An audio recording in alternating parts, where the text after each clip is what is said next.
Welcome to A Voice and Beyond, Trineice Robinson-Martin. It is such a pleasure having you on the show. How are you? Thank you so much for inviting me. I am just well. Thank you. Yeah. So it is late at night there. You've done a gig, you've done a showcase, and you still so graciously agreed to come on the show. And I did say, if you fall asleep, I can't even like dong you on the head with anything. So No worries at all. No worries at all. You give me energy and I'll give it right back to you. I How know. about that? I know. I think you're about the only person I know that can talk more than what I can. I'm telling you, I tell people all the time, you're my sister in vocal pedagogy. Come on, let's do Yes, this. I know, right? Now, the last 12 months have been really bittersweet for you. You Yes. have achieved some remarkable things. Finally, your album has been released. That was in August. You're back to gigging, but you've also been through some family loss as well. Yes. How are you going? I think I'm grateful in the processes that I've been through in terms of life, in terms of my own health. After I got the vaccine, I got sick. I was one of the unlucky ones that got real Oh, sick, and then my stepfather passed, and so it was like a lot of things that were just happening. But then, my album came out, it was well received, and then I started a new position at Rock Nation School of Music, and it was like a lot of new with a lot of overwhelming opportunities that, it's really challenged my ability to say no. mm-hmm. And that's been the hardest thing, that has been trying to manage the new workload, trying to catch up because I was down for so long. And so it's been a very interesting year. But as the song says, my good days outweigh my bad days. So I will not complain.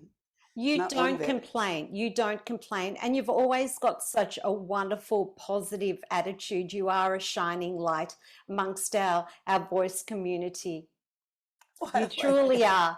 Now, you are, as for those people who don't know who you are, I'm sure they must have been living under a rock if they don't, within our community. You are an acclaimed performer, you are a recording artist, you're a voice researcher, an educator, you are an author, and you're a presenter. And that's where we first met. It was at ICVT in Brisbane. I don't even remember how many years ago that was. Oh my gosh, I think by now it was probably about 8 years because I think that was 2013. Mm-hmm. I feel like 2013 was the year. So it's been a while, or It's maybe been a even while. 2014 at the most. It's been a Yes. while. Yeah. And look, So, I accidentally was in your workshop that you were giving at the time. It was on mhm, gospel singing. And right. yes, and just a quick story. I Mhm. happened to be there because I was volunteering. So my husband and I, in that moment in time, we'd lost everything. So I couldn't afford to go to ICVT, even though it was in my own city. I couldn't afford to go. And Irene Bartlett, our dear friend, Mhm. said to me, Marissa, why don't you come along and volunteer, and then it won't cost you anything. And that's how I came to be at ICVT. I mean, look how our worlds have Wow. changed Look at so that. much since then. Yeah, so I literally couldn't afford to go. So I ended up being there, and I was assigned your room. And thank goodness it was meant to be. I was totally captivated, and I thought, this is what music and singing is all about, especially, and I'm not being disrespectful, but in a lot of the rooms, there were our classical friends, and it was just so refreshing to be in a room where there was joy and the real joy of singing. So thank you.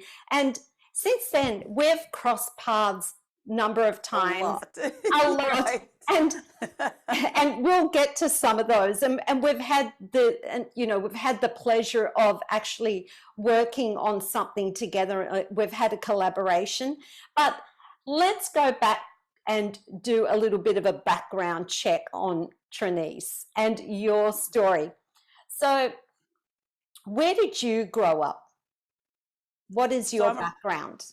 I'm originally from Oakland, California, in Mm-hmm. here in the U.S., which is all the way on the other side of the country from where I am now in New Jersey. I have two sisters, so three girls. I'm Wow.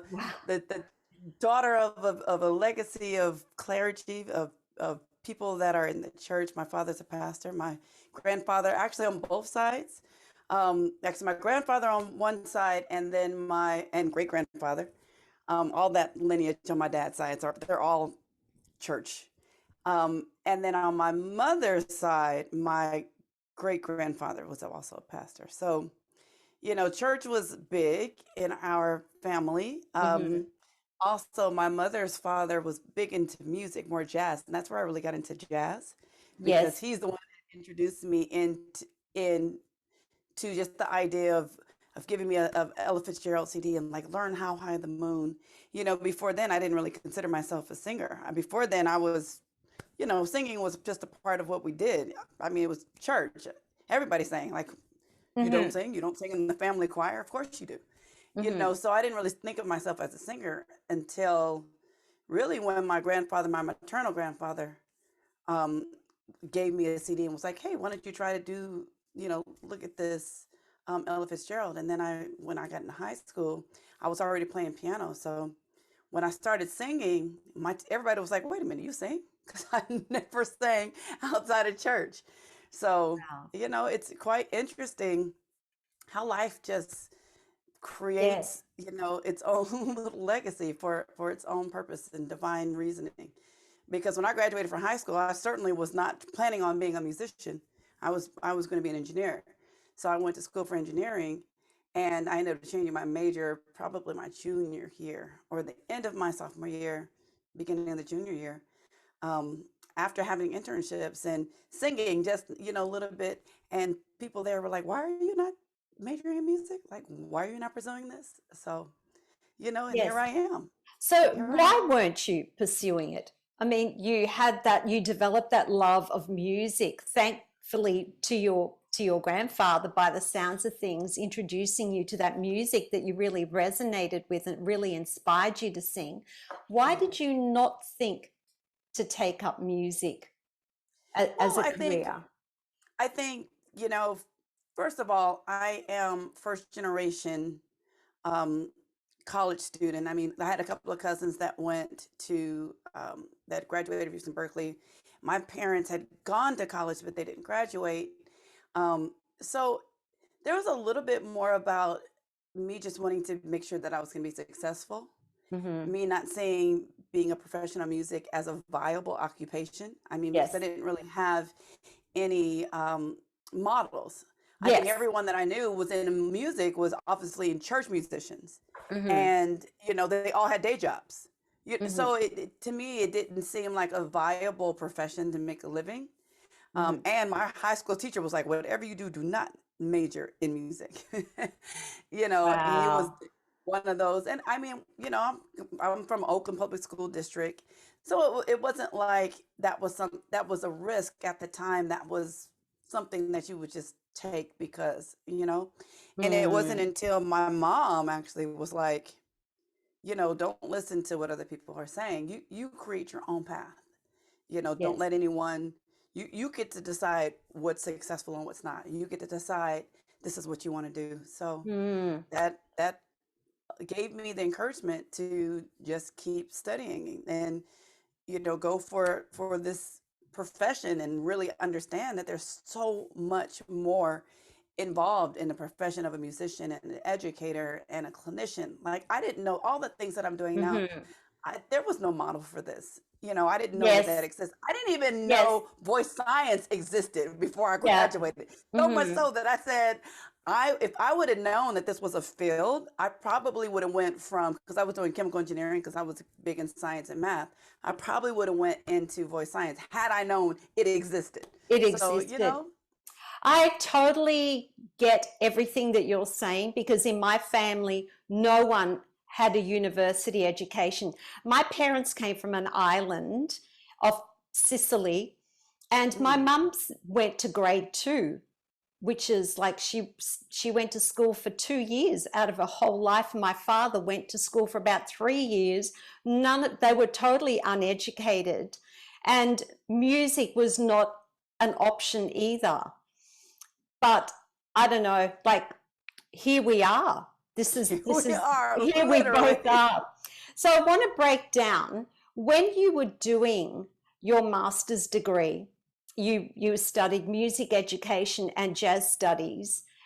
I read somewhere that that was a bit of a confusing time for you, because you started to find that you're a different person in those lessons as to the person that was singing in church. So do you want to share that experience with us? Yeah, so because, as you know, most of the vocal pedagogy is led by classical singers. When I got to Indiana University for my master's degree, my first master's degree, it was in jazz studies. And at that time, there was no vocal jazz program at Indiana University, Bloomington. There is now. And they were all classical teachers. And one very, very brave teacher, Marianne Hart, who's still there, Yes. said, "I will teach her." She was a recitalist. Her big area was art song, and she said, "Let me be the one that teaches her, because I'm literally, there would have been no one else there." And so she started introducing me to, the concepts of real vocal technique, in the sense of, and I say vocal technique in terms of just having a strategy, Right. understanding of a balanced instrument. And but the interesting part about it is that, because she was teaching from a classical standpoint, there were certain things about vocal function that I started to relate to classical music, instead of fundamental things that I need for my voice. So, for example, if she was trying to get me to develop head voice, because my chest voice was obviously much stronger than my head voice. Yeah, I hear you. If the model for the head voice was only a rounded, focused sound, then at the end of the day, I would have this, like, head voice was only this one sound. So I'd be like, oh, right? It was like, it just didn't work, which is why it was like, oh, okay, well, I guess this is something only I do in the studio, in this voice studio, but not anything that I'll ever use, because it doesn't sound right. Yes, yes. Frankly put, it just didn't sound, culturally viable. It didn't sound like it belonged. So I would avoid it. And then that's would never really develop it at the level that I probably would have, had I understood the context, had I understood the things about the voice. And as a result, because I had this kind of like, all right, I know this is not quite it. I don't know what it is. Yes. Let me figure out what it is, because there's obviously people that are doing this for a living, and there are obviously people that are doing this for a really long time without damaging themselves from being able to maintain their careers as appropriately as, as the next person. So that led me on this journey to really figure out, okay, well, what is voice pedagogy for soul music, for Black music in particularly? When I started my doctorate research, I was trying to do pedagogy of soul, which is why I teach a lot on pedagogy of soul now. But that was going to be my dissertation instead of the gospel pedagogy. I narrowed it down to gospel, because when you're in graduate school, the first thing you have to do is narrow your scope. And I narrowed it down to gospel because I recognize how important and how influential gospel music was to the Black sound, to the Black musical sound, if you will, to put it loosely. The legacies that have evolved from times of slavery and slave songs and spirituals into R&B and soul and hip hop and jazz and blues and all of these different things. And it was then I realized that, oh, okay, if I'm going to study this music, I might as well not only because of culturally what I grew up with, but I should really focus on the practices that a lot of the popular music side of it, the secular music side of it, had developed, Yes. or mirrored or shared. Yeah. Yeah. Everything I needed to know about Black music was going to be in gospel. Yes. And when I did my PhD, it was in CCM, the training of CCM singers. There was a lot of information in your dissertation that was really practical and useful and aligned to the work that I was writing on, the research that I was doing. It was one of the few papers out there at the time that was any good to me. Yeah. Well, I tell you, it was definitely, when they say labor of love, it was a labor of my own wanting to know, my Mm-hmm. own inquisitive mind of saying, okay, I did that dissertation for me. It just so happened everybody else wanted to know the information. But I promise you, I did not think that it was something that anyone else wanted to read or explore. Particularly, I didn't Mm-hmm. think that in academia. But it is so thorough because I Yes. was really, really seeking answers. I wanted to understand, well, what is it that people are describing things as, and how can I bring these worlds together? And I say that because even in my own community, meaning even in the gospel community or even in the R&B community, people couldn't articulate what it is that they were hearing, what it is that they just like, oh, I know you're either right or you're wrong. But they couldn't really articulate, the people that I Mm-hmm. was around at least, couldn't articulate what it is that they were hearing that was more soulful. Or like if my dad or any of the clergy people that we would go to, they'd say, oh, when you really let the Lord use you, you're going to be something, and they would make statements like that, which is quite vague. And I'm like, well, what does that mean? Or they'll Mm-hmm. say something like, when you really start singing. And I'm like, well, what am I doing? Because by then I had at least gotten a couple of degrees, but there was something that was missing. I'm like, why was it that when I went into church, I was still looked at as this trained singer, right? Like not necessarily authentic. Like I wasn't singing like my cousins, and then what was it that when I sang when I sang jazz, they would say, boy, I can sure hear that gospel. Or Mm-hmm. then what was it that when I started to sing R&B, they would say, man, you sound so jazzy. But So, no one could figure it out. No one could yeah. articulate what Yes. it is that they were hearing Mm-hmm. that was giving them that perception. So Yes. that was why I really, really dug in. And that's why when you go to my clinics, I'm always like, oh, well, this is what this is. And this is why this is this. And this is Yes. where this comes from. Yes. It was because I was trying to find out for myself. Yeah. So a couple of questions there, because Hmm. that's a lot. That's actually a lot. Because so when you were singing in church, did you feel as that young person you were the most authentic to Trineice you could possibly be? That was your most authentic sound. Did you feel that the academia started pulling that apart? Or was it Well, that exploration that started pulling that apart, where you didn't fit in with the jazz cohort, you didn't fit in with the gospel, you didn't fit in with the classical? Like you must have been going, yeah, where do I fit in here? Where's my sense of belonging? absolutely. But and I also had that mental thing of wanting to be right. Mm. So Mm-hmm. it was, I knew I sensed, or I had absorbed through academic society, that really singing hard was not healthy. Yes. Okay. Yes. So I knew I wasn't supposed to do that per se. So I was also trying to maintain a sense of vocal responsibility, once I started singing, like singing Mm-hmm. for real, like, and being trained. The problem is that looking back in retrospect now, The problem with that is that I spent more time trying to be right instead of being effective and efficient. If that makes sense in Yes. ministry. And I would So say yeah, authentic too, and because authentic. sometimes when you want to be right, you start to lose that authenticity. Absolutely. Absolutely. Because it becomes more about you being right than about what you're supposed to be doing at the moment. So then You know? what made it wrong? Interesting to spin it around and go, Yeah. okay, this is what I was doing. What was and it sounded right. Like in that Right. context of the church, it sounded right. But then all of a sudden, why did it start not being right? And what did you feel was wrong with it?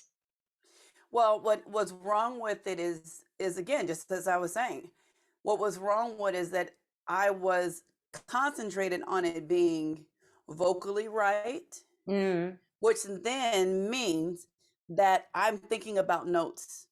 I'm thinking about yes, words. I'm thinking about breath yes, flow. I'm thinking yes. about quote unquote placement. I'm thinking about, am I breathing low? Am I thinking about, do I remember the words? Am I thinking about, is this the right pitch? Nothing to do with the song that I'm singing, nothing to do Hmm. with the ministerial function that I have at the moment, right? I'm coming here to sing you a Hmm. pretty song so that you can clap. Well, in the Black church, both as the institution and in my family church, Hmm. um, the ability to bring the congregation to a sense of collective joy or Yes, collective sorrow yes. is the point, right? It Hmm. is the point to be able to move and to be able to minister, to be able to have a conversation musically with not Yes. only the instrumentalists, but also with the congregation, like as this collective expression.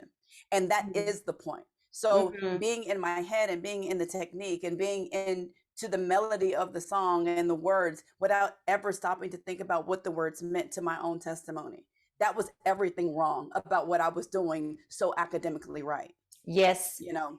Yes, and that, you know what, in all fairness, too, that Mhm. principle can be applied to singers across all styles. I mean, I always say, and it's kind of like my standing joke, we're pretty messed up as singers. We are Right, so in our heads already. We're always listening for that note. Is it right? Is it right. wrong? Is it here? Is it there? And we kind of start to lose the joy and the storytelling when and that is probably when we start to truly become imposters, is when we Right. do that, and not when, you know what, it doesn't matter if it's not right as long as the message is coming across and I'm feeling it. It's kind of a Right. little bit messed up in our community too at times. Well, I think about that a lot, and I think about why that is, and I think about, I mean, all the way down to where we talk about classical music pedagogy, like having that kind of overarching standard vocal pedagogy, right? Mm. Well, people are very quick, whether they sing classical music or not, to say, I was classically trained, especially your CCM people. I was classically trained. I was classically Yes, trained, you yes. know, and, there's a lot of people that still believe that if you are trained classically per se, that you can sing anything. And the thing that I find most compelling about this thought process when Mm-hmm. I'm breaking it down and when I'm trying to look at it from their perspective, I'm thinking number one is the generic term for functional training classical. Do these people really mean that if I apply the parameters that it requires to sing classically, to rock, gospel, R&B, it's going to be the same? That would be ridiculous to say so. Mm-hmm. However, I think that they're thinking, oh, this mindfulness of what am I doing with a line, this mindfulness of, am I taking a breath that's not compromising what I'm doing? Those are those kinds of things. And it made me think of that because in this Yes. concept of when you're looking and you're training for parameters, what happens when the parameters of a particular style breed more technical acquisition? And I feel like classical music, a part of what makes it beautiful is very, very highly measured within the technical acquisition, Yes. you know, for the Yes. greater community, right? Yes. You know, so if you have that mindset of a part of what it is the part of what makes it beautiful and compelling is your ability to messa di voce, is your ability to have this balanced vibrato and have these lines that seem to meld from vowel to vowel. Like if that is what you perceive as beauty, to move into another cultural context where that doesn't exist in that level or doesn't exist at all, Mm-hmm. then you don't even realize that you're kind of pulling this person away Yes. from being culturally viable within the context that they're singing. You know what Yes. I mean? I do know what you mean. And in across CCM styles, and this, you know, and obviously including gospel music, people will forgive imperfections as long as you're being authentic. You know, Right. we don't care if there are imperfections. We would rather hear a dud note. I don't know if that's an Aussie word, a dud note, Yep. like a bad Mm-hmm. note. We'd rather Right. hear a bad note and be able to see into the eyes and the soul of the person who's singing than have beauty of tone, and it's so boring. It might be Right. beautiful, but it's so boring. Yeah, no, that's absolutely true. You know, and I think that's, with that said, that is one of the things that makes me really challenge what pedagogy is for Mm-hmm. CCM. It really makes me challenge because the only models that we've had been from an academic standpoint, from this classical mindset, right? These classical parameters of this is what you should Yes. do in formal training. Yes. So then Yes. it became, okay, well, what is responsible training? What is functional training? If the parameters for excellence in these quantitative parameters of tone and all this kind of stuff, what happens, how do you train someone formally and to be responsible for their instrument but yet articulate their soul? Mm-hmm. You know, that Yes. becomes another thing, and that's what I've been spending like the last 10 years really trying to evolve and trying to better articulate for not only myself and my students, but for the greater vocal pedagogy community. Like, Mm. let's start putting together what this means. What kind of pedagogy does this mean? You know, how do we Yes. develop this type of expression? How do we Mm-hmm. develop our students to be able to freely share themselves in a, as you call, authentic way, in an authentic manner, which is not a part of our natural society. Like, we don't go Yes. around just freely being like, oh, I love you. I mean, unless you're like Yeah. us, where you're Mm-hmm. just that type of person Yeah. anyway. I Yeah. mean, really, Yes. and then, Well, it's and that interesting. was, Yes. yeah. No, Yeah. no, no, No, go ahead. I was just going to say, because this has been a kind of journey that I've been on the last 12 months, is all of the things that you're talking about. And my answer to that is yes, we do need to teach our students, how to create a sustainable sound Hmm. and in a healthy manner. But also, too, we need to be able to, as teachers, leave our absolute biases at the door, create safe spaces for our students where they can feel vulnerable enough Right. to be able to be who they are in that moment in time, and that it's okay, that it's not perfect. It's Right. okay. It's okay to make a mistake. It's okay if you break down in tears, because what you have just shared is so great and is so deep and it's so powerful that you can't help but cry. And then I sit there and cry as a teacher, and we Well, share that moment. That's what I that's think we need to do. And that's what I think that that's something that we have to learn as well, just as emotional beings, Mm-hmm. that the idea of not wanting to cry and not wanting to respect to express yourself in this vulnerable place being an inhibitor of sound. I because they're Yes. like, oh, I don't want to get choked up, but not realizing the flow. How do you cry and flow? How do you cry and release that energy and not hold it in? Mm-hmm. All of these different things that I feel like it's just not a part of our natural way of being, or should I say it's part of our natural way of being, but it's not as part of our societal norm for Yes. behaving. Yes. So I think a part of our contemporary pedagogy has to be it has to really start with allowing the students, like you're saying, this Mm. space to say, you are wonderfully made. I'll say this in all of my lectures: you are wonderfully made. All we are doing is musicking who you are. We are musicking in Yes. the sound. You Yes. don't stop not one bit to check your registration or your breathing when you're trying to tell somebody off, or when you're telling somebody how you Mm-hmm. feel.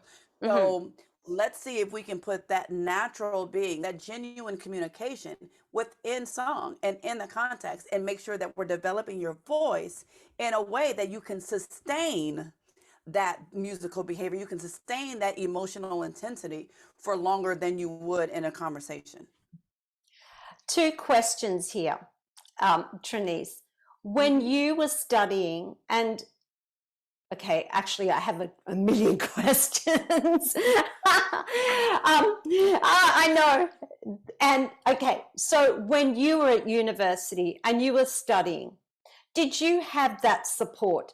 Did you have that teacher that allowed you to be who you were and to emote and to be authentic and to be vulnerable and to be real? Or is this something now that you're starting to think about as you've become a teacher yourself? This is definitely something that I started once I became a teacher myself. Mm-hmm. Because one of the things, because it's not even so much that my teachers were saying to do this or not to do this. I think my own self, my own limitations to allow myself to be exposed, to allow myself to be vulnerable, is what um, really started this whole path of like freedom of expression. I mean, I did have one mentor one of my elder mentors who is still living. That once upon he was like, "Will the real Trineice please stand up?" Because Mm-hmm. he was noting that my personality and who I was off stage was not the same person as I was, the controlled, Yes. the I'm Yes. going to sing this song because it's popular, you know what I mean? The it was like it was two different people. Oh, I'm on stage now, so now I have to be more refined because I'm singing jazz. But then I get off stage and be like all crazy and wild, right? And Yes. so, and this was actually during my doctorate work. I mean, my doctorate years, maybe even right after I graduated, that we were talking, and he was like, you got to figure out how do you become the same person? Mm-hmm. How do you Mm-hmm. maintain your sense of self? And I've kept that. I've After that Yes. conversation, I've kept that. And you see, which is why even in these academic settings, I'm still very much myself. I mean, You are. You are. I it and it's intentional. It took a while before I felt like that was okay. And having mentors that reinforced that. Another story: while I was in college, there was one professor that I had talked to, Lori Cusadero. She was one of the professors at Teachers College. And I remember saying, I'm getting this doctorate. Should I change the way I speak? Because I'm very casual, I'm very vernacular. Mm-hmm. Should I, Mm-hmm. and Mm-hmm. most of the Black academics have a very, very specific way of speaking. They're extremely articulate, you know, um, Mm-hmm. and I was wondering, am I diminishing my position and my education by not speaking at that level of these, Black elites, if you will? And I remember her saying to me, she said that I think it's going to be more important that you just be you. And yes, Yes. will there be some people that not like that? Yes, but they probably won't be for you anyway. I think the people that are going to be for you are going to like you how you are. Yes. And And I yeah, kind of went with that. And I was like, okay, because it takes a whole lot of effort to be somebody else. it does. And it truly does. And look, it's something that I've struggled with also, Yeah. what you're saying. I Yeah. mean, I've spent a great deal of my time feeling like an imposter, someone that hasn't belonged. I never thought I Right. was smart. I never thought that, you know, I would listen to myself speak and I think, oh my gosh, you don't speak very well. You have to fix the way you speak. Yeah. You don't dress like the usual academic or the, you know, university lecturer. I went through all that stuff Yeah. also, and it all comes back to our self-worth, don't you think? And Hmm. how we value ourselves. It's actually Absolutely. nobody else's business but our own, and the pressure we put on ourselves. And it sounds like to me you that's what was happening to you with that, probably even Absolutely. thinking about it. And part of that is Absolutely. imposter, and part of that is that sense of, do I belong here?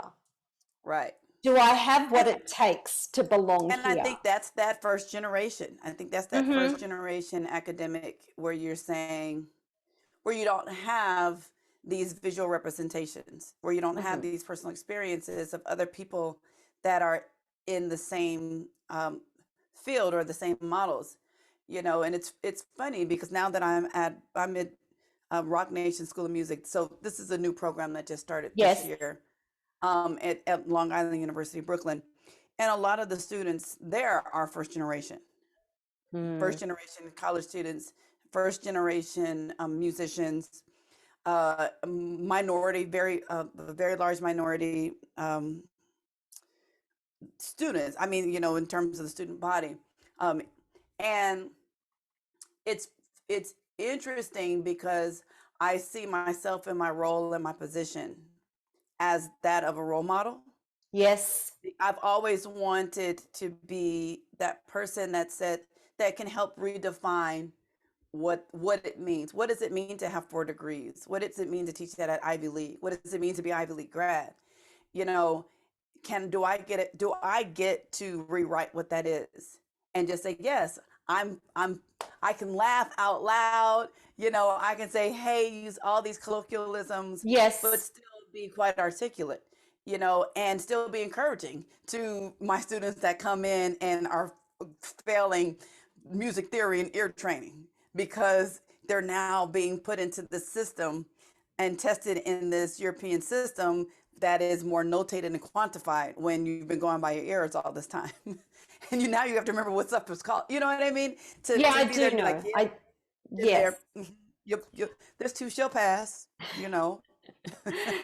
Sorry, when you said that, that reminds me of Elizabeth Blades. That's one of her big sayings, is this too shall pass. That was Does it? something her father used to say to her.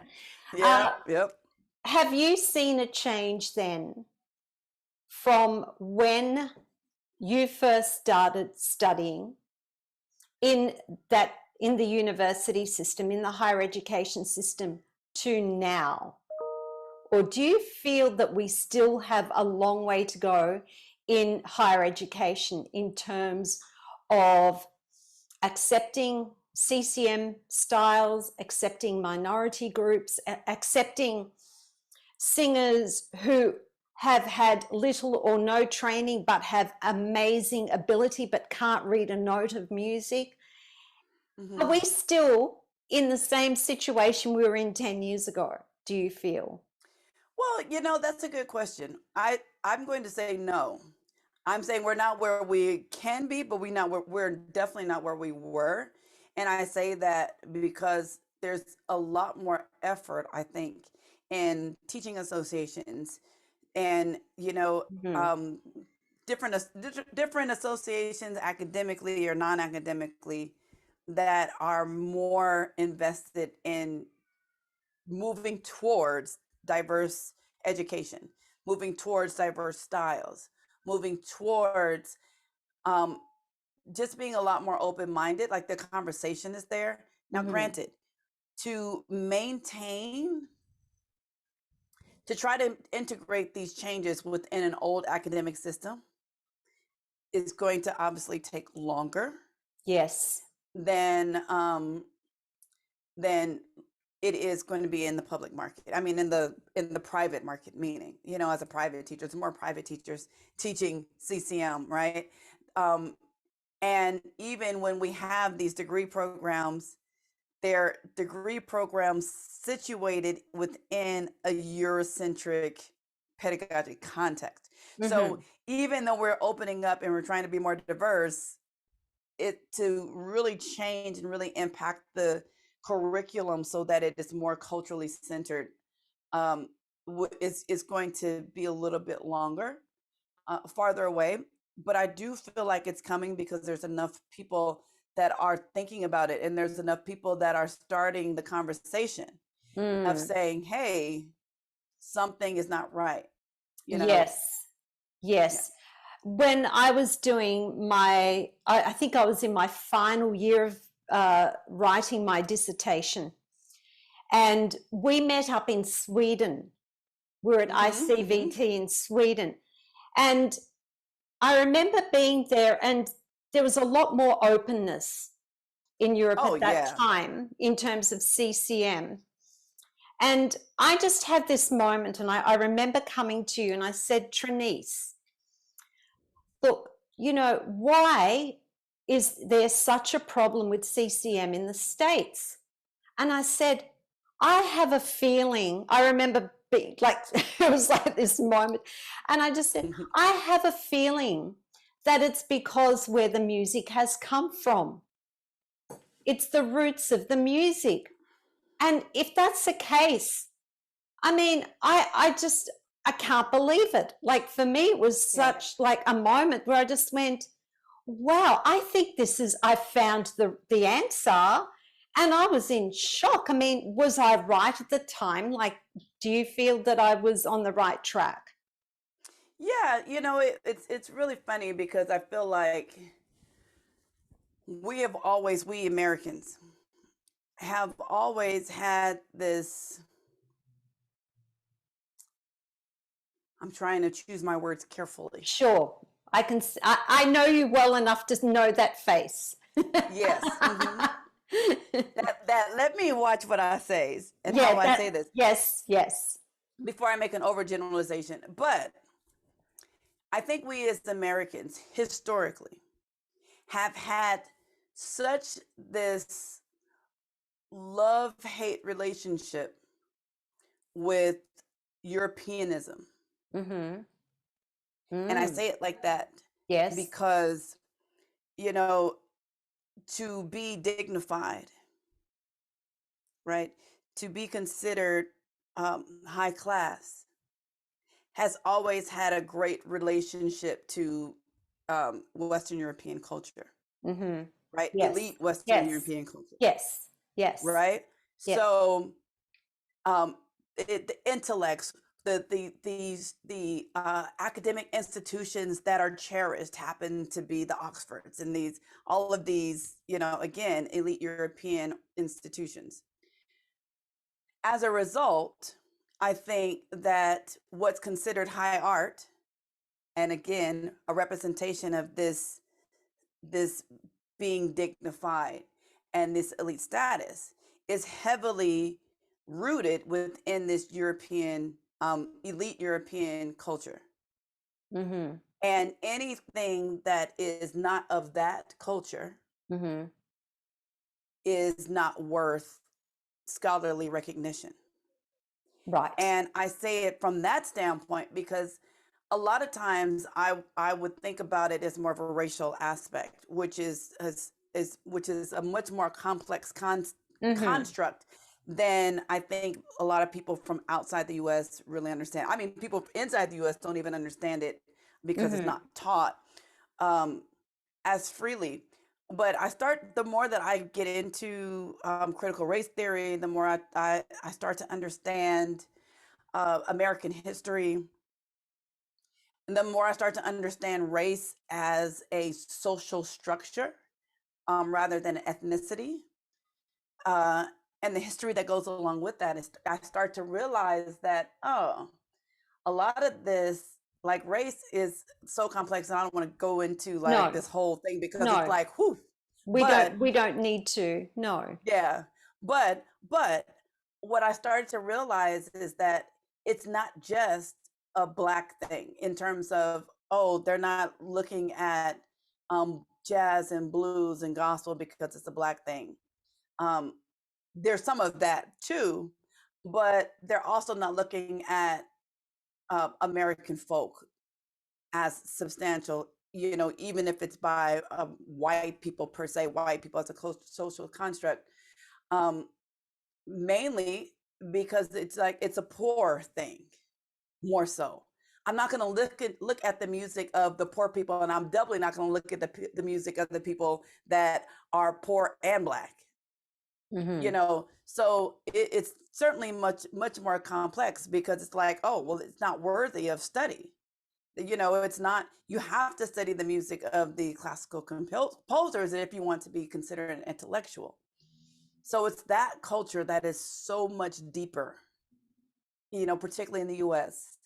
It's everywhere, but I think in other countries, there's some exoticism that is Yes. seen when they're looking at, like, oh, the American music or black music, that are like, wow, it's this other thing that's exciting and like I want to know more about. Whereas I don't think you all have that same kind of look. It's like, wow, what is this? What is this other thing? Um, but yeah, it's still very complex. It It's is very again complex. growing. Hmm. It's growing. It's developing.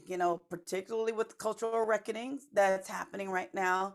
It's a growing topic of inclusivity, all these different things. So, Yes. but yeah, no, it was absolutely right. You're absolutely right that all of the musics that you would think that would be the biggest thing in the U.S., American music, is much bigger in everywhere else. Everywhere else except Yes, here. well, I suppose it made absolutely no sense to me at the time when I was writing and doing my research on CCM, that those music styles accounted for 99% of music sales and streaming and downloads, and classical was 1%. And so if you were to put that on a graph, it's like that's CCM and this is classical. But then when you look at the university system, it was that's classical and this is CCM. So I was Right. thinking, why aren't they acknowledging this music? And in one sense, I was thinking, well, this is very irresponsible because these students are not going to have jobs at the end of their training. Yeah, but again, when your definition of the Mm, intellect is rooted in elite Europeanism, then it makes perfect sense. yes, It was yes. not to create musicians, obviously, because if it really was, Hmm. right, if it really was to create musicians that had jobs, then they would go with the market. Yes, But it's obviously appealing to this another mindset that, we are now in the position to kind of challenge these ideas. They're like, hey, your idea of Europeanism or elite Europeanism is great, but can we make sure that these students that are taking out all these loans will have a means to, hmm, pay them back? yes, Yeah. absolutely, absolutely. Do you feel, as someone then who is the first generation college student, you have a, a doctorate, do you feel a responsibility to lead the way, to pave the way for the Black community in our industry? And you've already said that you are there to mentor the students in your new job, in your new position. Do you feel that responsibility? And is there a moment, and this is very, I wasn't going to ask you this till later on in the interview, but we've gone around in a different circle altogether, but that's us. Uh, Yep. so So is it about legacy for you as well, with your children included in that? Yeah, I mean, definitely. It's funny because after I graduated, like even within my own family, after I graduated, both my parents got their degrees. They Really? went back to school. Oh, They went back to yay, school. My that's sisters and my amazing. siblings, they all have That's degrees now. You amazing. What know, did they study? yeah. So my mom did a business, and then my sisters, my siblings, they all did theology. That is You know, amazing. yep. See what you've done. So, You've created monsters. well, it's funny. Well, I mean, it's one of the things that I realized without realizing it is that part of the impact is where other people see that, oh, it's not as bad as I thought it was going to be, Hmm. right? Hmm. My niece is literally, she's a scientist. She's on her way to getting her doctorate as well. So she'll, and in like, I don't know, molecular science or something, like she's doing like STEM research, whatever. I Okay, mean, like, whatever. Yes. I don't know. I mean, I don't know either. something super smart, and she's absolutely brilliant. Hmm. And but it's the thing is that it becomes the norm. Is that when one starts to do it, then it becomes the norm of this is accessible. I know for myself, yes, to answer your question, I put a lot of pressure on myself to make sure that what I'm saying, when I'm talking, when I'm representing myself, when I'm representing my community, Hmm. where if I am, as we go to all of those conferences, Yes, I am one of the few, if not the only person of color, yes, at these conferences, right? yes, So if I am the only voice someone has the opportunity to hear, then I want to make sure that I'm representing what I'm saying with authority. I want to I do feel like I have a sense of responsibility to represent um, my culture, to challenge the stereotypes that hmm, that are perpetuated. Um, so I mean, we've worked together. I am yes, very like, no, nope, because it has to say like this. You you know, are. Yes, I take it very, very, very seriously, yes. very seriously for that reason. Because Mm. if I'm going to be your only source until you get to know more stuff, I want to try to lead you in a way that's going to feed you and not feed your misconceptions, Yes. you know, I or I biases. yes. When we were collaborating, Elizabeth Benson was leading the way in our collaboration. Um, that was over like a 12-month period from the Right. first meeting that we had to when our paper was released, Completed. completed, and it was on equity, inclusivity, diversity, and belonging in the voice studio. And like I saw a change in you from the first meeting to when we were in those final stages and we were making those editorial changes. You had changed, and I could see that you were becoming more careful about the language. Mhm. You were wanting to articulate things in a way that you had never done before. I could see that in you. So Yeah, it was like though not only were you feeling that responsibility, but I feel that you were learning and growing more. absolutely. Absolutely. I mean, just like you're saying, it was more like recognizing that I do have a responsibility, Mm-hmm. and acknowledging, they there's a scripture that says, to whom much is given, much is required. Yes, And yes, it's it was that moment, and during that process where I was doing a lot of reading. I mean, I'm still yes. am, but I doing a remember. lot of Yeah, reading, yeah, and just because, again, recognizing that if I'm always the only Black person in the room, or if I'm always the only voice that someone's going to hear, then I want to make sure that what I'm saying, I'm representing and not over representing, right? And being careful enough Yes. to be like, okay, let me Yes. not overgeneralize this, Yes. or let me not imply that this is everybody, and all those things. It becomes a very delicate, a very, very, very delicate disposition, which I think my Caucasian colleagues don't share to the same degree. They share it Yes. when they're talking about another cultural music. Then they're like, oh wait, I don't want to be offensive, but I don't Yes. think my colleagues are that careful when they're writing about the history of rock and roll. Mm.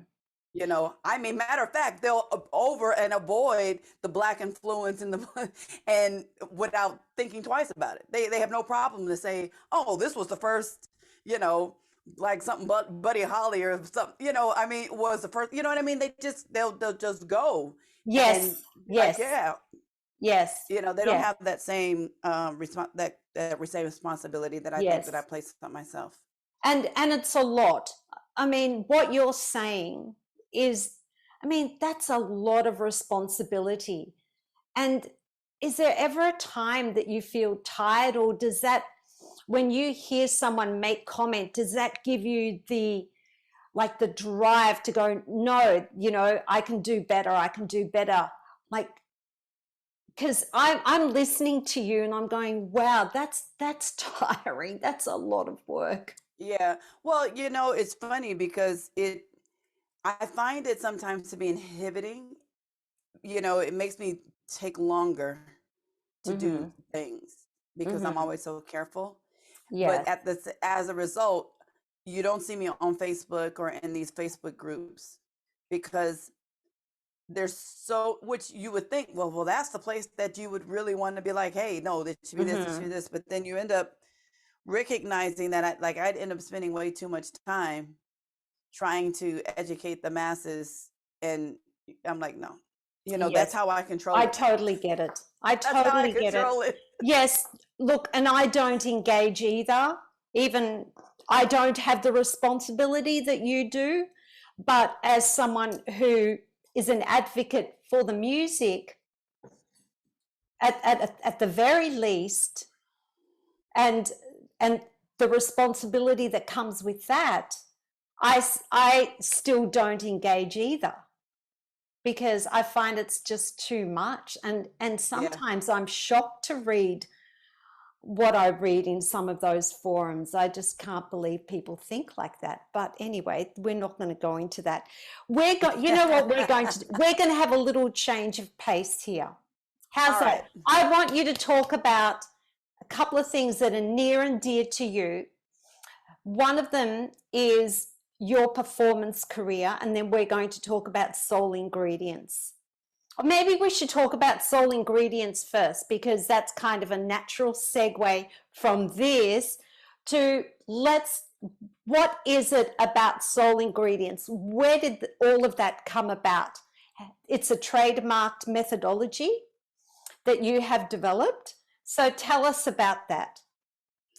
So Soul Ingredients was my effort of bringing together all the research that I'd done about gospel music and soul music and voice pedagogy and voice science and applied pedagogy into creating this curriculum for, as I was saying, how do we create a formalized pedagogy, a formalized system for teaching people in a way that's going to still keep them culturally viable and authentic to themselves.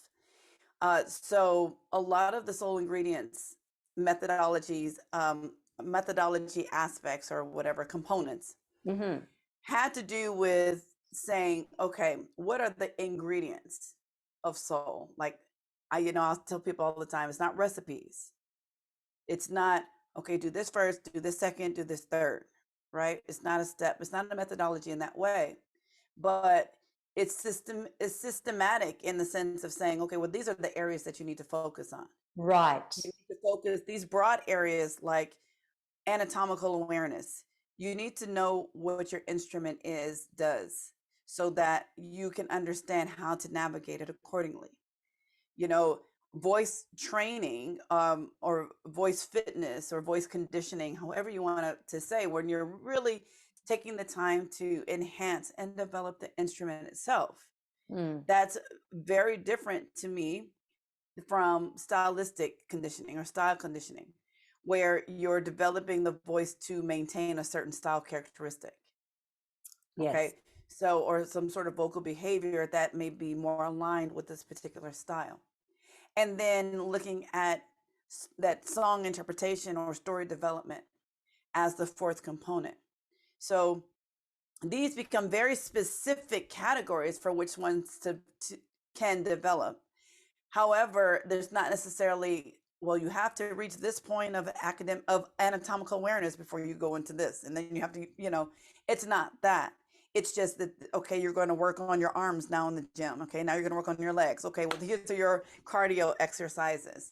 And then when you start to categorize the pedagogic concepts in those ways, then you can create individualized training sessions. And you can Right. make sure that, So oh, okay. Mm-hmm. that is different to a lot of other methodologies, because it sounds like you're teaching your method, but you're meeting the student at where they're at. And Correct. yes, so it's a lot more student centric than a lot of others, because that's always my thing with methods, is that, week 1 is this, week 2 is that, and Right. we're all different.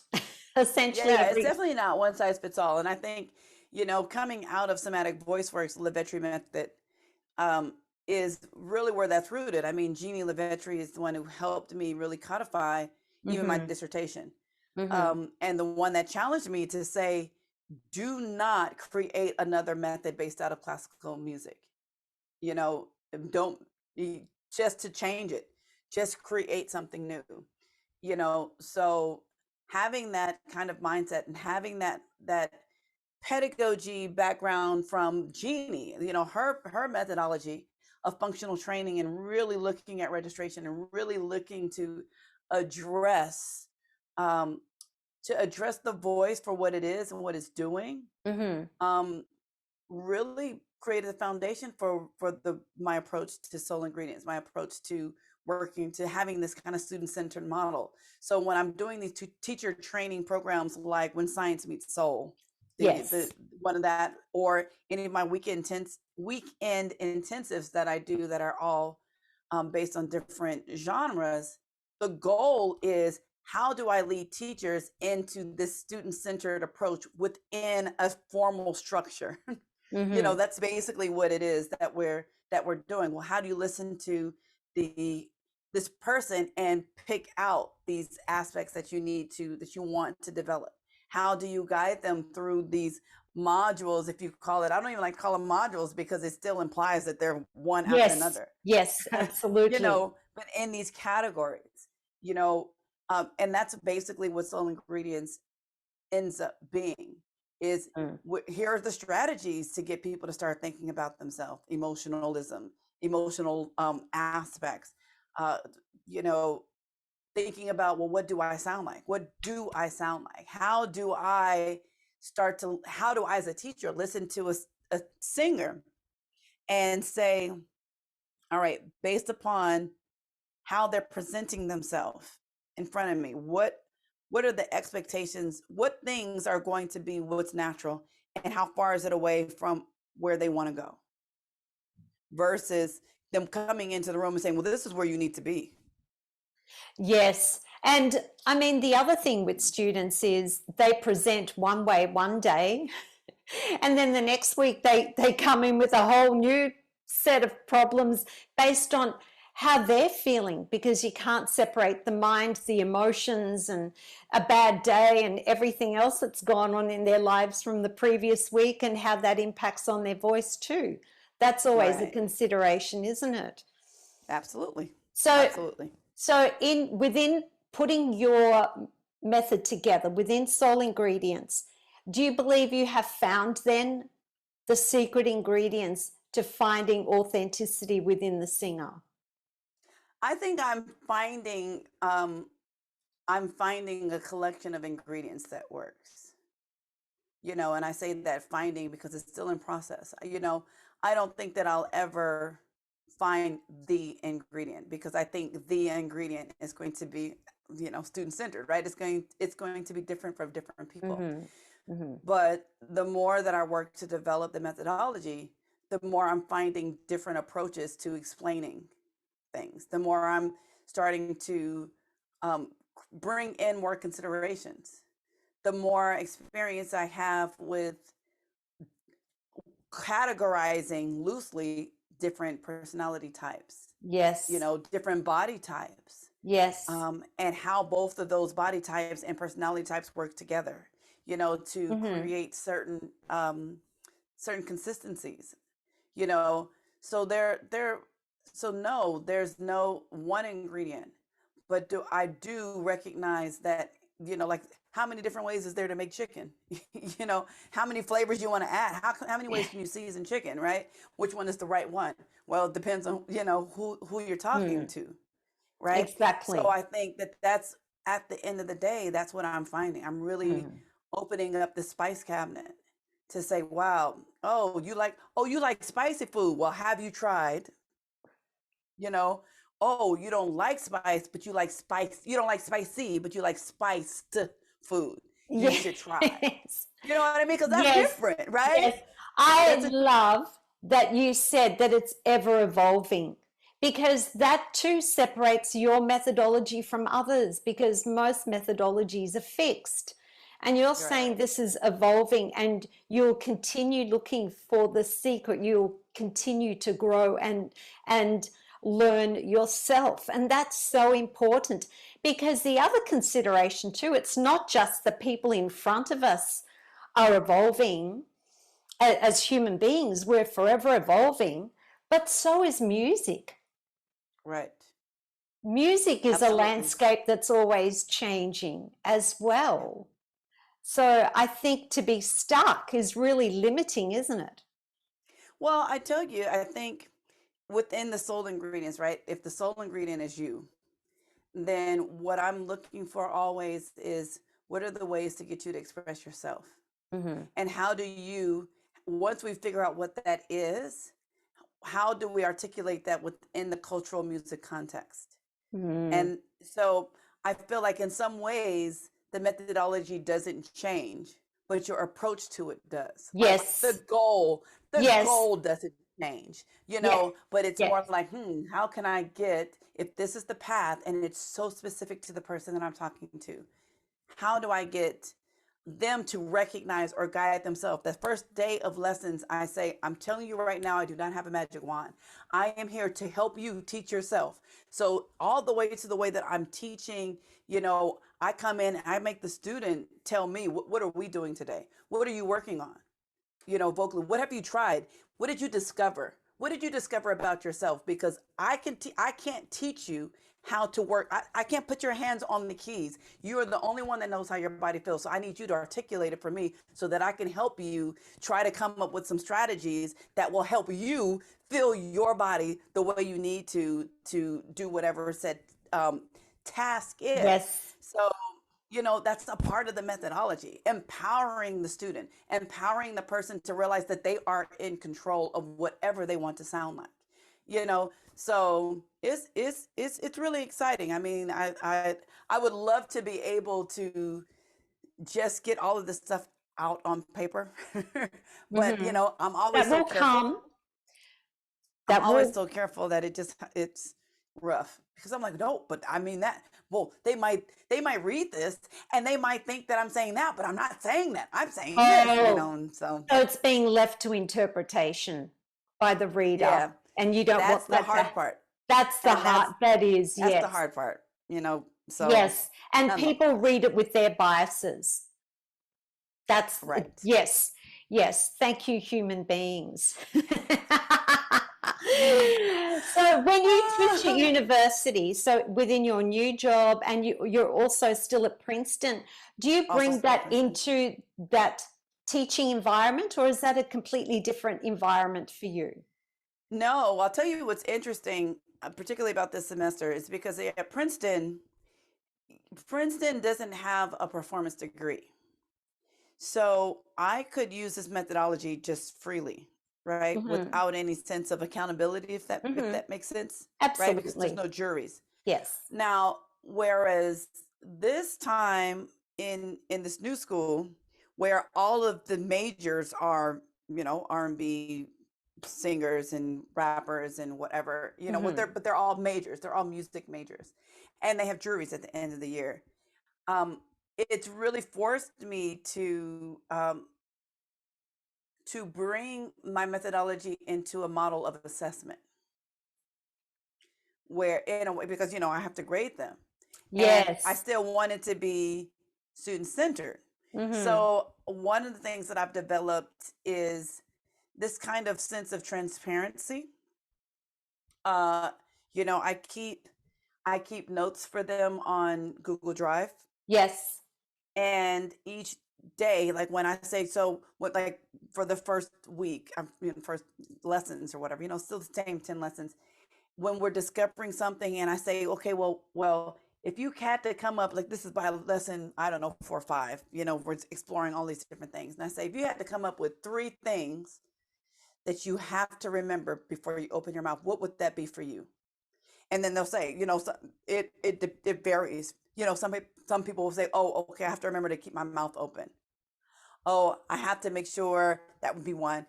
I have to make sure my tongue feels like a mound. Like, these are their Oh, words, right? okay. Yes. Yeah, like that, or someone says that they have to picture a rainbow. I don't really care what they say, What about but unicorns? Have you had those? I've had unicorns yet. I've had rainbows. I've had mounds. I've had floating. I have, my tongue's not there. All of these different sensations, right? Okay. But whatever they say, I type it Mm-hmm. into this Excel file or slash Google Yes. sheet, Yes. and then we highlight it. And some of them, because some of them don't have, like, everybody doesn't have the same thing they have to worry about, right? So once they have their technique based in science, obviously, because we're going through the whole anatomy and we're going through what these things mean, then I can hold them accountable to what they said. Mm-hmm. Well, on September 27th, you said, I didn't tell you this. You said, based upon what you felt, that you had to do A, B, and C. So if jury comes and I don't see A, B, and C that you said works when your body is in order, I'm going to grade you accordingly. And that's how I do it. Okay. I like So it's that. about accountability to self. Yeah. And then that makes them be more intentional. It makes them be more in control. Mm. Oh, okay, I have to keep this flow. I have to do whatever it is without me saying, do it this way. I'm like, no, you said That's it. this, that's what you need. And then that worked, right? So those are the kind of things that I'm finding myself exploring now. Of how do you deal with assessment and how do you grade people based in a quantitative manner, but yet be very student centered. Mm-hmm. So What a journey. yeah, it's That definitely is a journey. journey. Okay. Now, what about, I know that you've returned to performing. I saw that you did a gig in Portugal and it looked amazing. Yes, it was so nice. It was Yes. so nice. And okay, so you've gone back, you've had a big performance career, you're still performing. And I actually had the opportunity to see you perform at a little venue. Remember in Philadelphia? Yes, in Philly. That is In right. Philly? Yes. Yep. Yep. So I've seen funny. you do your thing, and you are just brilliant. You're very captivating on stage.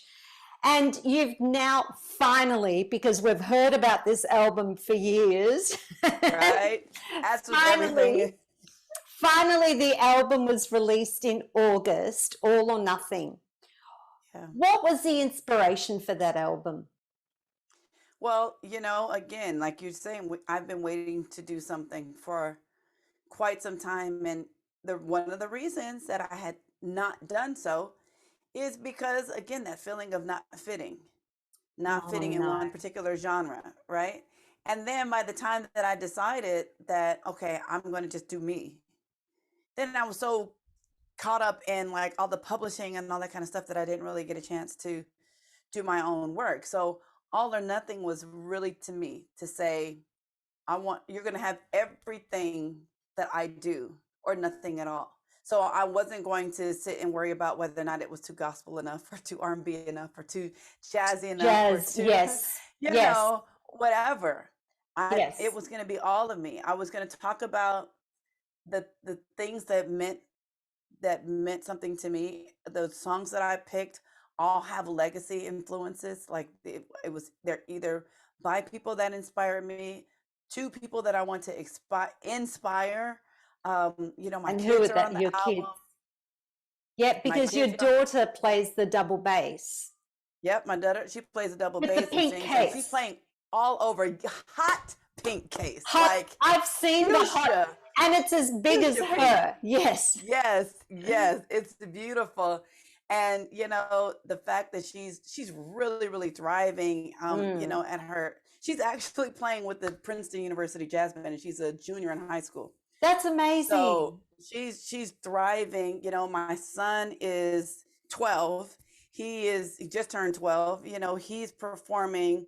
He plays trumpet and guitar, but he's just literally today got casted as Aladdin in their school play, Aladdin. Oh, You know, wow. so a school Wow. musical, excuse me. So And he's you're a not a singer as proud well. mother. I can't see Man, any I proud am mother there. telling you, Yeah. auntie. They are a blessing. They really are. They are Yes. wonderful, wonderful. And you can tell that this is where I was talking about. When you become that role model, and you have the kids, they see, oh, okay, this is what you're supposed to do. You're supposed to Yes. rhyme, and they start doing those things accordingly. So it was Mhm. great to have them on the album, and also Wow. being with Cyrus Chestnut and Don Braden, and Kenny Davis, like all these people that are just like monster musicians, but have the biggest heart. Mhm. It just made the album just so worth doing. I actually, in February, the whole gang, if you will, we're going to do a concert at Princeton with my ensemble, my student Oh, ensemble, Jazz Vocal Collective. So we're going to oh do a my split gosh. concert.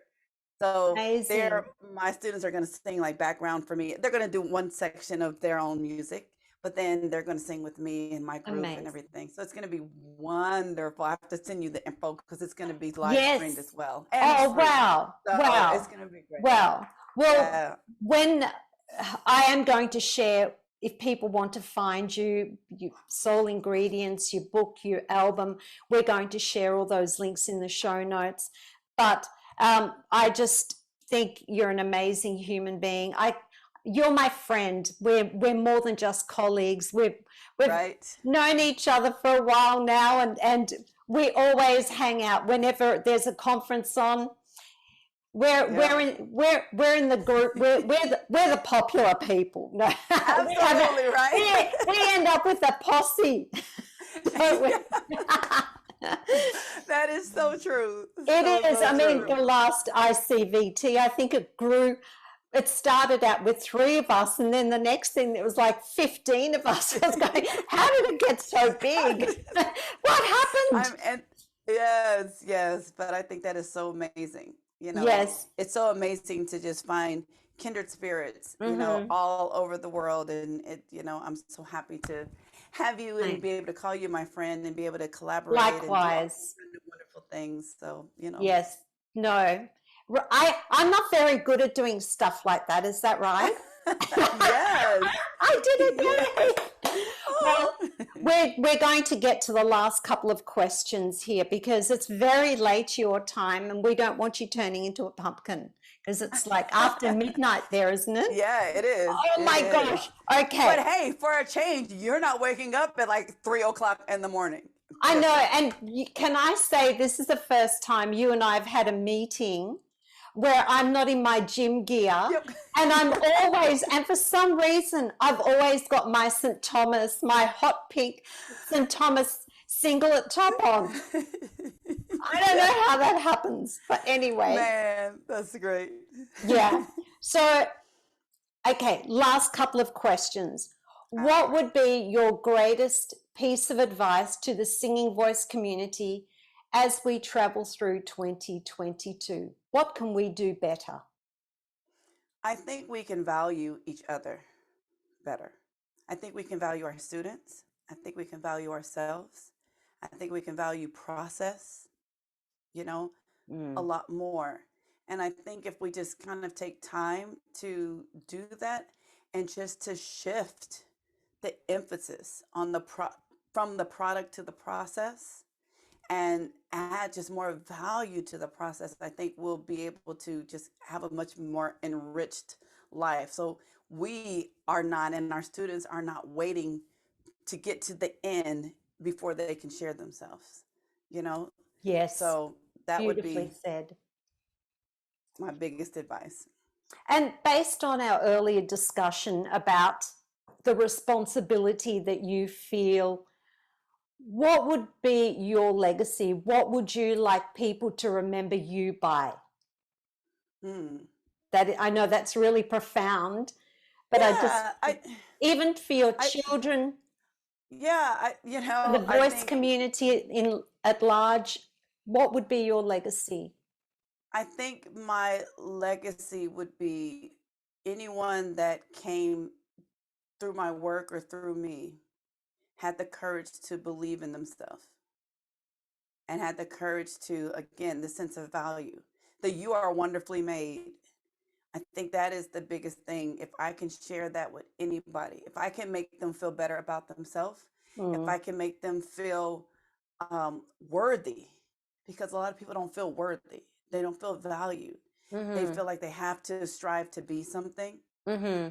That would be my legacy. Is, whether it's through my pedagogy, whether it's through my music, whether through my children, you Yes. know, Yes. that just really, really knowing that you're wonderfully made and that, you're beautiful just the way you are. And that would be the legacy that you would That's touch just from me. That is just so beautiful. It makes me want to cry. I'm welling up here. Ah, Oh no, I suppose because I actually, that resonates with me. You know what you've just said. I've just thought, wow, as a mother too, and as someone in my family, the first person to be educated, and it's just like, you can do anything in life you put your mind to. You are good enough. You are worth it. You are worthy. You are yes, worth the effort. yes, yes, and yes. Yes. No, yeah. Okay. Well, I'm going to let you go, Trineice, because it is very late and I appreciate Oh, you. Love you well, so thank you. much. I love you And, back. and hopefully I will see you in Vienna. Yes, I will see you in August. Vienna for sure, Yes. for sure, for sure. Yes. I'm And going. I'm going. let's see how big we can Yeah, make the posse. right? Let's do it. Let's do it. Is Irene going? I mean, we're all off No, topic. No? Okay, well, no, she is not going. No, I okay, did. I well, did see her, and I asked her, and I said it won't be the same because she's always been my no. traveling buddy. Yeah, okay, But I'll be your traveling buddy. One thing yay! we gonna Okay, hook we'll up. We'll have hook we'll up. have to collaborate then and work out where we're staying and that kind of Yeah, thing. let's do that. Let's Okay, do that. okay, All I'm right. up for it. But we're going to share all your information, your album, your soul ingredients, where they can find you, Trineice, everything about you. I truly appreciate you. I appreciate you giving me your time and our listeners for being so honest, so candid. It means a lot. Thank you. Thank you so much. I appreciate it. I'm Take so care. honored. Thanks. Thanks. Bye. Bye.